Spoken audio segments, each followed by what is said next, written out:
રાધે રાધે, જય સિયારામ. આપણે શ્રી શ્રી ગયા પ્રસાદ પંડિતજીનું ચરિત્ર ચાલે છે. હા ગયા પ્રસાદ પંડિતજીના ચરિત્રમાં બે દીથિયા આપણે એક જ વાત હાલે છે કે જ્યાં સુધી ભગવાન ન મળે ત્યાં સુધી એકાંતમાં જ રહેવું. અને આ વસ્તુ મને એટલી ગમી ગઈ છે કે બે દી હાલે છે તોય હાલે, ત્રીજો દી પણ મારે આ જ વાત ઉપર લેવો છે. કારણ કે આ વાતની અત્યારે બહુ જરૂર છે. અત્યારે થોડુંક માણસ ભજન કરે છે ને, પ્રસિદ્ધિ માટે નીકળી પડે છે કે અમે આ કરીએ છીએ. મને એવા ઘણા ફોન આવે છે કે અમને આવી લીલાઓનો અનુભવ થાય ને, આમ લીલાઓનો અનુભવ થાય ને. હું વિચારું છું, જુઓ તો ખરા, માણસને પ્રસિદ્ધિની ભૂખ કેટલી છે. મારી સામે અજાણ્યા વ્યક્તિ એમ કહે છે કે મને ભાઈ આ લીલાનો અનુભવ થયો ને આવા દર્શન થયા ના તેને. હું હસતો હોય ભાઈ અમે એમ ચક્કરમાં નહીં આવીએ. હા એ દર્શન થવાના અંતે કઈ સહેલું નથી, બહુ કઠિન છે, અતિ કઠિન છે. ભગવાનના દર્શન કોઈ હેલી વાત થોડી છે. હા એટલે મનુષ્યએ આવા ચક્કરમાં આવવું જોઈએ નહીં. અને જ્યાં ખાસ અનુભવ કહેતા હોય કે અમને આવા અનુભવ થાય, ત્યાં તો 90% માની જ લેવાનું કે ઠગબાજી જ છે. 90% તમારે માની જ લેવાનું કે તમને કાંઈ મળવાનું નથી, ઠગબાજી સિવાય. મનુષ્યને અનુભવ ત્યારે થાય છે જયારે એને એકાંતિક ભજન કરવું પડે છે, કાંઈક સાધન કરવું પડે છે, પછી અનુભવ થાય છે. સીધા ક્યાંથી અનુભવ થવા મળશે? બિલકુલ. આવી વસ્તુ છે. એટલે આ વિષય મને બહુ જ પ્રિય લાગે છે કે ગયા પ્રસાદ પંડિતજીના શિષ્ય કૃષ્ણદાસજી પૂછે છે કે ગુરુજી પ્રપંચનો અર્થ શું છે? હા ત્યારે ગયા પ્રસાદ પંડિતજી કહે છે કે ધર્મશાળા, ગૌશાળા, હોસ્પિટલ, મઠ, મંદિર, વિદ્યાલય આ બધું ખોલાવવું તારા માટે પ્રપંચ જ છે. હા તારા માટે આ પ્રપંચ જ છે.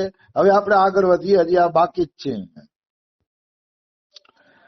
પછી એવું કહે છે આગળ, બહુ સરસ મજાની વાત કરે છે. અપની અંતિમ શ્વાસ તક સાધકી બને રહ્યો. એ કાલે લીધું હતું આપણે કે છેલ્લા શ્વાસ સુધી આપણે સાધક જ બનેલું રહેવું, સિદ્ધ બનવાની કોશિશ નહીં કરવાની. હા इनके अतिरिक्त दूसरों काम करवे को कबहू कोई विचार और संकल्प मत बनाइयो. હા મતલબ ભગવાનના ચિંતન સિવાય, ભગવાનના ભજન સિવાય બીજો કોઈ વિચાર અને સંકલ્પ બનાવતા જ નહીં. ભગવાનનું ચિંતન અને મનન સિવાય બીજો જો કોઈ સંકલ્પ તમારા મનમાં ઉત્પન્ન થાય છે તો હજી તમે માયામાં જ છો. હા ભગવાન સિવાય કોઈ સંકલ્પ જ ન થવો જોઈએ. એક જ વાત કે મારે ઈશ્વરની પ્રાપ્તિ કોઈ પણ રીતે કરવી છે, એટલે એનું અખંડ ચિંતન આપણા મનમાં હાલતું હોવું જોઈએ. હા આવી વસ્તુ છે. यह है आज के या प्रपंच शब्द को अर्थ तुम्हारे ताई. પાટીમાં લખ્યું ગયા પ્રસાદ પંડિતજીએ કે આ પ્રપંચનો તારા માટે આટલો અર્થ થાય છે. હા તો કૃષ્ણદાસ કે હજી લખો ને, કઈક હજી લખો ને. તો કે અચ્છા, તો હજી લખું છું, તારી ઈચ્છા છે ને કે. તો હજી વરી પાટી પેન લઈને ગયા પ્રસાદ પંડિતજી લખવા માંડ્યા. હા ભલે ही वह कितनो ऊंचे से ऊंचो धार्मिक कार्य ही क्यों न होए, किंतु यदि वहां में संसारी लोगन को संपर्क और सहायता लेनी पड़े है तो वह सब प्रपंच ही है. હા મતલબ ઊંચામાં ઊંચું ધાર્મિક કાર્ય હોય, ભાગવત કથા બેહાડવાનું તો કેવડું ઊંચું ધાર્મિક કાર્ય કહેવાય. હા તો કે એવડું ઊંચું ધાર્મિક કાર્ય હોય અને એમાંય જો સંસારી લોકોનો સંપર્ક થતો હોય તો એ પ્રપંચ જ છે. નિશ્ચિત એ પ્રપંચ છે, એમાં કોઈ એટલે કોઈ પણ પ્રકારની શંકા નથી.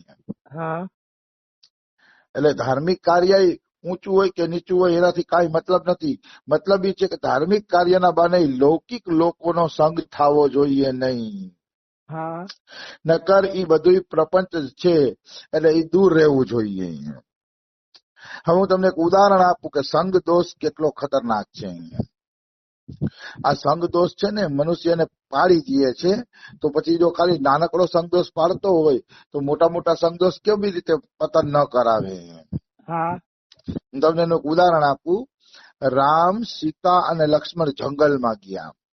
હા તો ફરતા ફરતા રામ, સીતા અને લક્ષ્મણ દંડકારણ્યના જંગલમાં આવે છે. ચિત્રકૂટની આજુબાજુ. દંડકારણ્ય તો મહારાષ્ટ્રમાં છે લગભગ.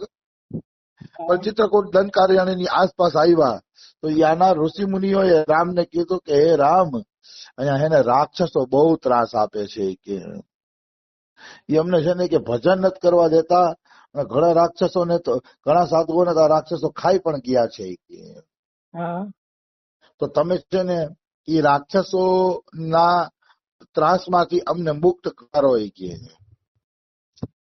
તો રામે હાથ ઉઠાડીને પ્રતિજ્ઞા કરી, નિશિચર હીન કરવું મહી. નિશિચર એટલે રાક્ષસ. હાથ ઉપાડીને રામ એમ કહે છે કે હું આ ધરતીને રાક્ષસ વગરની કરી દઈશ, હા એ કઈ રાક્ષસ રહેવા નહીં દઉં. તો તરત જ સીતાજી બોલ્યા, એ તો માં છે ને ગમે એમ હા કરુણામય હોય ને, રાક્ષસો એના જ સંતાન છે સીતાજીના. હા એટલે સીતાજી કહે પ્રભુ આ તમે પ્રતિજ્ઞા કરી એનો વાંધો નહીં, પણ આખા પૃથ્વીને રાક્ષસ વગરની કરી દઈશ એવી પ્રતિજ્ઞા શું કામ કરો છો? અહીંના રાક્ષસોને મારવાની પ્રતિજ્ઞા કરો ને. આ લોકો સાધુને હેરાન કરે છે, બીજા ક્યાં હેરાન કરે છે? તમે આખા ધરતીને રાક્ષસ વગરની પ્રતિજ્ઞા કરી નાખી. હા તોય સીતાજી રાક્ષસોનો પક્ષ લે છે, દયા આવે છે ને. માં છે ને તો કે આવડી મોટી પ્રતિજ્ઞા, તો કે અવશ્ય રામ તમે વનવાસી બની ગયા છો, પણ આ ધનુષનો સંગ કર્યો ને એટલે આ પ્રતિજ્ઞા નીકળી ગઈ. હા કારણ કે ધનુષ તો રામ ભેગું જ હતું, અને હથિયાર ભેગા હોય તો માણસથી હિંસા થઈ જ જાય. હા તમે જોજો હથિયાર ભેગા હશે ને તો માણસથી હિંસા થઈ જ જશે. હા તો સીતાજી ખુદ કહે છે કે તમે આ ધનુષ બાણ ધારણ કર્યું છે ને કે એટલે જ તમારામાં આ હિંસાનો ભાવ આવ્યો છે કે. પછી સીતાજી એક કથા સંભળાવી, આ વાલ્મીકી રામાયણમાં કથા આવે છે. હા પછી સીતાજી એક કથા સંભળાવી કે એક ઋષિ બહુ મોટી તપસ્યા કરતા હતા. હા બહુ મોટી તપસ્યા કરતા હતા ને સીતાજી એમ કહે છે તો એ ઋષિની તપસ્યાથી ઇન્દ્રને ડર લાગ્યો કે ક્યાંક આ મારું ઇન્દ્રાસન ન છીનવી લે. ઇન્દ્રાસન છીનવી લેવાનો એને ડર લાગ્યો કે ક્યાંક આ મારું ઇન્દ્રાસન છે ને એ છીનવી ન લે. હા એટલે ઇન્દ્ર એવું કર્યું, એ ઋષિ પાસે જઈને કીધું કે મારી એક તલવાર છે મહારાજ, તલવાર હાચવશો? તો કે લાવો લાવો. એક તલવાર હાચવવામાં શું મને વાંધો હોય? ઇન્દ્રનું કપટ ઓલા ઋષિ ઓળખી ન શક્યા, હા એટલે તલવાર હાચવવા આપી દીધી. હવે એ તલવારની ચિંતામાં ધીરે ધીરે એનું ભજન ઘટવા માંડ્યું. તલવારની ચિંતા કરે, તલવાર અહીંયા રાખું, વહાં રાખું, કોઈ લઈ જશે તો. એટલે તલવારને ભેગી ને ભેગી રાખવા માંડ્યા. હા ભેગી ને ભેગી એ તલવારને રાખવા માંડ્યા. તો ધીરે ધીરે હથિયાર હાથમાં હોય એટલે તો હિંસા થાય ને પછી એમ. હા એટલે ધીરે ધીરે એનાથી હિંસા ચાલુ થઈ ગઈ. પેલા લતા પતા તોડવા માંડ્યા, પછી રાસ્તાના કીડા મકોડા મારવા માંડ્યા, પછી સાપ મારવા માંડ્યા. એમ કરતા કરતા એ તલવારથી હત્યા કરવા માંડ્યા. હા અને ઋષિનું બધું તપસ્યા નષ્ટ થઈ ગઈ અને એનું પતન થઈ ગયું. બધી તપસ્યા નષ્ટ થઈ જાય છે અને એનું પતન થઈ જાય છે. કહેવાનો મારો ભાવ શું? એક તલવારના સંગથી ઋષિ હિંસા કરવા વાળા બની ગયા. એટલે આ વાર્તાજી એમ કે છે કે હે રામ, એને તલવારે પતન કરાવ્યું હતું ને તમને ધનુષ પતન કરાવે છે. તમે ધનુષ ભેગું રાખ્યું એટલે આવી પ્રતિજ્ઞા કરી ને કે હા આ સંગ દોષની અસર છે. ખરેખર હથિયાર આપણા ભેગું હોય ને એ સંગ દોષ છે.